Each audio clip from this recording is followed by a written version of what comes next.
अस्सलाम वालेकुम जी। तो नाज़रीन, मैं आज मौजूद हूँ अपनी एक नई मेहमान के साथ जिन्हें हमने ख़ास तौर पर मदऊ किया है ताकि आप और मैं उनकी ज़िंदगी के मुख्तलिफ़ पहलुओं से रोशनास हो सकें। तो मैं बुलाती हूँ अपनी पहली मेहमान को और वो हैं इकरा अंसर। अस्सलाम वालेकुम इकरा, कैसी हैं आप? वालेकुम अस्सलाम। अल्हम्दुलिल्लाह खदीजा साहिबा, मैं ठीक हूँ। आप कैसी हैं? मैं भी बिल्कुल ठीक हूँ। अच्छा, तो सबसे पहला जो सवाल हमारे और जो नाज़रीन हैं उनके जहनों में है वो यही है कि आप किस शहर से ताल्लुक़ रखती हैं, तो इस बारे में बताएं। सबसे पहले तो आपका बहुत शुक्रिया और आपकी जज़ीरा अदब की पूरी टीम का बहुत शुक्रिया जिन्होंने मुझे मौका दिया। और आपका भी और बहुत मैं शुक्रिया। ज़िला गुजरात के एक नवाही गांव, जी बहुत शुक्रिया, बहुत मोहब्बत। मैं ज़िला गुजरात के एक नवाही गांव जोड़ा करनाना से ताल्लुक़ रखती हूँ। अच्छा, सही। तो आपकी तालीमी काबिलियत क्या है? मैं उर्दू अदब में मास्टर्स कर रही हूँ। अच्छा, माशाल्लाह। अच्छा, तो आप किस किस्म की आदत रखती हैं? घर के किस काम में ज़्यादा दिलचस्पी है? मतलब अपनी पसंद नापसंद के बारे में हमें बताएं आप। आदात की बात की जाए तो मुझे खामोशी बहुत पसंद है, शोर शराबा से दूर ही रहती हूँ। अकेले रहना मुझे ज्यादा पसंद है। घर के काम करना तो बिल्कुल अच्छा नहीं लगता, लेकिन फिर भी करती हूँ। और खाना वगैरह भी बना लेती हूँ। अच्छा। तकरीबन घर के सभी काम कर लेती हूँ। बेकिंग का ज्यादा शौक है और नित नए पकवान बनाती रहती हूँ। अच्छा, अगर सही। काम करने को दिल ना हो तो उस काम को गलत कर देती हूँ कि अच्छा, दोबारा वैसे मुझे ये वो मैं भी काम करने करती का हूँ। कोई कहे ही ना। ये काम वैसे सब ही कर रहे होते हैं अमूमी तौर पे। बिल्कुल। और कपड़े इस्त्री करने से तो सख्त नफरत है। ऐसे अच्छा। करती हूँ कि अम्मी फिर दोबारा कहती नहीं है। मतलब आप थोड़ी कामचोर भी हैं। हाँ जी, कह सकते हैं। अच्छा, तो आपने लिखने का आगाज़ कब किया और वो क्या सोच कर किया आपने लिखने का आगाज़? लिखने का आगाज मैंने जून 2020 से किया। जो मैंने पहला आर्टिकल लिखा था वो दो चेहरे था। अच्छा, उसके सही। बाद कुछ अरसे बिल्कुल कुछ भी नहीं लिखा था। अच्छा। अच्छा, तो आपके सबसे ज़्यादा पसंदीदा मुसन्निफ़ कौन है और किससे मुतासिर होकर आपने अदब के मैदान में कदम रखा? वैसे तो मुताले का मुझे बहुत ज्यादा शौक है। पसंदीदा मुसन्निफ कासिम अली शाह हैं। अच्छा। उनकी मोटिवेशनल किताबें हर मायूस इंसान को बदल देती हैं और कुछ कर जाने की तरफ राग़िब करती हैं। तो कासिम अली शाह की किताबों से मुतासिर होकर मैंने लिखने का आगाज किया और यही नियत थी कि कुछ करके दिखाना है। जी बिल्कुल। वैसे कासिम अली शाह की मोटिवेशनल स्पीचेस भी बहुत ज़्यादा हैं जिससे इंसान का जो जज्बा है वो उभरता है, इंसान की सोच तब्दील होती है। अच्छा, तो आपकी जी पसंदीदा जी बिल्कुल। किताब कौन सी है और उसकी पसंदीदगी की वजह क्या है? पसंदीदा किताब मेरी अपनी तलाश है, जिसके मुसन्निफ कासिम अली शाह साहब ही हैं। अच्छा। और जी, और पसंद करने की वजह भी यही है कि उस किताब में हर एक को अपनी पहचान बनाने, अपनी शख्सियत को उभारने, अपने अंदर छुपे टैलेंट को बाहर निकालने कामयाबी की कई सीढ़ियां मुयस्सर की गई हैं। अच्छा। तो मैं समझती हूँ कि इस किताब को पढ़ने के बाद हर कोई अपने आप को मुकम्मल करने की कोशिश में जरूर लग जाता है। अच्छा, सही हो गया। तो इस पसंदीदा किताब का कोई इक़्तिबास जो आप शेयर करना चाहें हम सबके साथ? जी जी जरूर। इसका बहुत खूबसूरत इक़्तिबास है कि दूसरों को मत देखें कि वो क्या हैं, वो क्या करते हैं, बल्कि खुद को ऐसा बना दें कि दूसरों की तरफ देखने की जरूरत ही ना पड़े। अगर बाकी लोग इतना कुछ कर सकते हैं तो आप क्यों नहीं कर सकते? अल्लाह ताला ने तो हर एक को अशरफुल मखलूकात बनाया है, तो फिर देर किस बात की है? कुछ करना है तो खुद को खोजना है। बहुत खूबसूरत इक़्तिबास है इसका। अच्छा, तो आप क्या किसी के तसनीफ़ व तालीफ़ के इदारे से भी वाबस्ता हैं? किन किन ओहदों पे आज आप काम कर रही हैं? तसनीफ़ व तालीफ का इदारा all Pakistan writers welfare association से वाबस्ता हूँ और इसके अलावा फिलहाल मैं किसी ओहदे पर कोई काम नहीं। अच्छा, सही। अच्छा, तो आपकी जो एक किताब है मुस्बत सोच मुस्बत किरदार, तो इसके बारे में भी हमारे नाज़रीन को आगाह करें।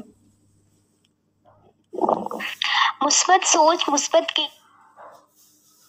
ये मेरी पहली किताब है, ये किताब मेरी पहचान है और सबसे बढ़कर ये मेरे ख्वाब की ताबीर है। एक ऐसा ख्वाब जिसे बरसों पहले देखा था कि अदब की दुनिया में मेरा नाम हो, और अल्हम्दुलिल्लाह आज उस ख्वाब की ताबीर मेरे हाथ में है।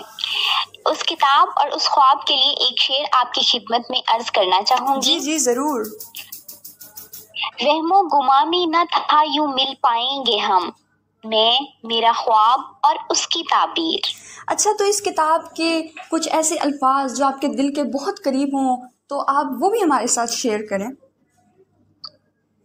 इस किताब के तमाम अल्फाज ही मेरे दिल के बहुत करीब हैं, क्योंकि उनको लिखने के लिए मैंने दिन रात मेहनत की है, हर लफ्ज में सच्ची लगन का रंग भरा है। उसके चंद अल्फाज में आपके साथ शेयर करती हूँ कि हमारी जिंदगी एक पेंटिंग की तरह है। उस पेंटिंग का ब्रश किसी और के हाथ में मत दें कि वो इससे खराब कर दे, बल्कि अपने हाथ में रखें और देखें क्या होता है। दुनिया की तमाम सच्चाइयों से हटकर एक ऐसी सच्चाई कि लोग आपको कसूरवार नहीं ठहराएंगे। बहुत खूब। अच्छा, तो वैसे ये एक सवाल ऐसा है जो कि मैं अपने तकरीबन तमाम मेहमानों से पूछती हूँ और आपसे भी पूछना चाहूँगी कि आपकी नज़र में मोहब्बत क्या है और दोस्ती का क्या मतलब है? मोहब्बत और दोस्ती, मेरी नज़र में मोहब्बत और दोस्ती अल्लाह ताला की तरफ से बहुत ही बेहतरीन और प्यारे तोहफे हैं। मुझे लगता है मोहब्बत सिर्फ प्यार करना नहीं है, बल्कि ये एक एहसास है। किसी दूसरे का दुख बांटना भी मोहब्बत है। अपनी खुशियां दूसरों के साथ बांटना मोहब्बत है। किसी को उसकी खुशी दिलाना। और दोस्ती की तरफ देखा जाए तो मुझे लगता है कि दोस्ती एक ऐसा रिश्ता है जिसमें लड़ाई झगड़े के बावजूद प्यार, मोहब्बत और एहतराम कूट कूट कर भरा होता है। दुनिया में दो तरह के लोग आपको देखने को मिलते हैं। एक तो वो हैं जो तमाम रिश्तों से लाताल्लुक होते हैं, और एक वो हैं जो दोस्तों को ही अपनी दुनिया समझ लेते हैं। अच्छा, तो कुछ ऐसे करीबी दोस्तों का जिक्र करें जो आपके साथ हर पल रहे, हर कदम रहे, आपकी हिम्मत बढ़ाते रहे, आपको ज़िंदगी जीने का हौसला देते रहे, लिखने का हौसला देते रहे। कुछ उन दोस्तों का जिक्र ज़रूर करना यहाँ पर बनता है, तो आप ज़रा उनके बारे में भी बताएं हमें।